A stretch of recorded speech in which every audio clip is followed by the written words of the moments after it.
ಅರಬೈಲ್ಘಟ್ಟದಲ್ಲಿ ಭೀಕರ ಅಪಘಾತ. ಧಾರವಾಡದ 7 ಯುವಕರ ದುರ್ಮರಣ.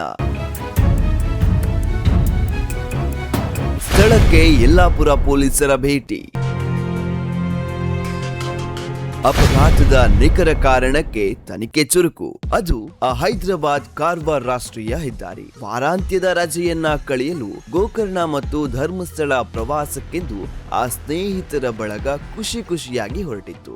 ಆದ್ರೆ ವಿಧಿಯ ಆಟ ಬೇರೆಯದೇ ಆಗಿತ್ತು. ಉತ್ತರ ಕನ್ನಡ ಜಿಲ್ಲೆಯ ಯಲ್ಲಾಪುರ ತಾಲೂಕಿನ ಅರಬೈಲ್ಘಟ್ಟದಲ್ಲಿ ಸಂಭವಿಸಿದ ಆ ಒಂದು ಭೀಕರ ಅಪಘಾತ 7 ಜನ ಯುವಕರ ಬದುಕನ್ನೇ ಕ್ಷಣಾರ್ಧದಲ್ಲಿಯೇ ಮುಗಿಸಿಬಿಟ್ಟಿದೆ. ಯಲ್ಲಾಪುರದಿಂದ ಅಂಕೋಲಾ ಕಡೆಗೆ ಚಲಿಸ್ತಾ ಇದ್ದ ಕ್ರೂಸರ್ ವಾಹನಕ್ಕೆ ಎದುರಿನಿಂದ ಬಂದ ಲಾರಿಯೊಂದು ಮುಖಾಮುಖಿಯಾಗಿ ಡಿಕ್ಕಿಯಾಗಿದೆ. ಡಿಕ್ಕಿಯ ತೀವ್ರತೆಗೆ ಕ್ರೂಸರ್ ಸಂಪೂರ್ಣವಾಗಿ ನುಜ್ಜುಗುಜ್ಜಾಗಿದ್ದು 6 ಯುವಕರು ಸ್ಥಳದಲ್ಲಿಯೇ ರಕ್ತದ ಮಡುವಿನಲ್ಲಿ ಕೊನೆಯುಸಿರೆಳೆದಿದ್ದಾರೆ. ಮೃತಪಟ್ಟವರೆಲ್ಲರೂ ಧಾರವಾಡ ನಗರ ಹಾಗೂ ಜಿಲ್ಲೆಯ ವಿವಿಧ ಗ್ರಾಮಗಳ ನಿವಾಸಿಗಳು. ಇವರಲ್ಲಿ ಹೆಚ್ಚಿನವರು ಸ್ವಿಗ್ಗಿಯಲ್ಲಿ ಪಾರ್ಟ್ ಟೈಮ್ ಕೆಲಸ ಮಾಡಿಕೊಂಡಿದ್ದ ಬಡ ಕುಟುಂಬದ ಯುವಕರು ಎಂಬುದು ಮತ್ತಷ್ಟು ಕರುಣಾಜನಕ ಸಂಗತಿ. ಇನ್ನು ಈ ದುರಂತದಲ್ಲಿ ಮತ್ತೊಂದು ಹೃದಯ ವಿದ್ರಾವಕ ಕಥೆ ಇದೆ. ಅಪಘಾತದಲ್ಲಿ ಗಂಭೀರವಾಗಿ ಗಾಯಗೊಂಡು ಹುಬ್ಬಳ್ಳಿಯ ಕಿಮ್ಸ್ ಆಸ್ಪತ್ರೆಗೆ ದಾಖಲಾಗಿದ್ದ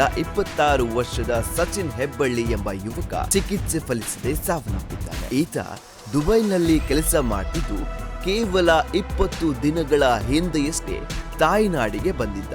ಆದ್ರೆ ಈಗ ಹೆತ್ತವರ ಆಧಾರ ಸ್ತಂಭವಾಗಿದ್ದ ಮಗ ಹೆಣವಾಗಿ ಮರಳುತ್ತಿರುವುದು ಇಡೀ ಮಾಳಾಪುರ ಬಡಾವಣೆಯ ಕಣ್ಣೀರನ್ನ ತರಿಸಿದೆ. ಅಪಘಾತದ ಸುದ್ದಿ ತಿಳಿಯುತ್ತಿದ್ದಂತೆ ಧಾರವಾಡದಲ್ಲಿ ಸೂತಕದ ಛಾಯೆ ಆವರಿಸಿದೆ. ಮೃತರಾದ ಬಸವರಾಜ್, ಚಾಲಕ ಸಂಜೀವ್, ಮಂಜುನಾಥ್ ಚುಲಕಿ, ಅಭಿಷೇಕ್ ಈಶ್ವರ್, ಅಕ್ಷಯ್ ಹಾಗೂ ಅಭಿಷೇಕ್ ಮನೆಗಳಲ್ಲಿ ಕುಟುಂಬಸ್ಥರ ಆಕ್ರಂದನ ಮುಗಿಲು ಮುಟ್ಟಿದೆ. ಇತ್ತ ಅಪಘಾತದಲ್ಲಿ ಗಂಭೀರವಾಗಿ ಗಾಯಗೊಂಡಿರುವ ಶಿವರಾಜ್ ಮಡಿವಾಳ್ ಹಾಗೂ ಚೆನ್ನಬಸಯ್ಯ ಸಂಪಗಾವ ಅವರ ಸ್ಥಿತಿ ಇನ್ನೂ ಚಿಂತಾಜನಕವಾಗಿದ್ದು ಕಿಮ್ಸ್ನ ತೀವ್ರ ನಿಗಾ ಘಟಕದಲ್ಲಿ ಸಾವು ಬದುಕಿನ ನಡುವೆ ಹೋರಾಟವನ್ನ ನಡೆಸುತ್ತಿದ್ದಾರೆ.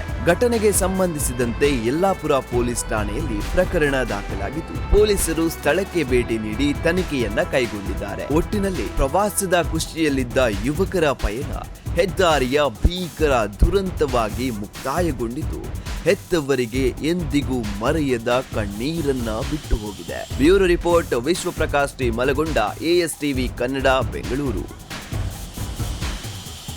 ಅಪರಾಧಕ್ಕೆ ಸವಾಲು ದಿನಪತ್ರಿಕೆ ಜೊತೆಗೆ ಡಿಜಿಟಲ್ ಅಲ್ಲಿ ಹೊಸ ರೂಪ.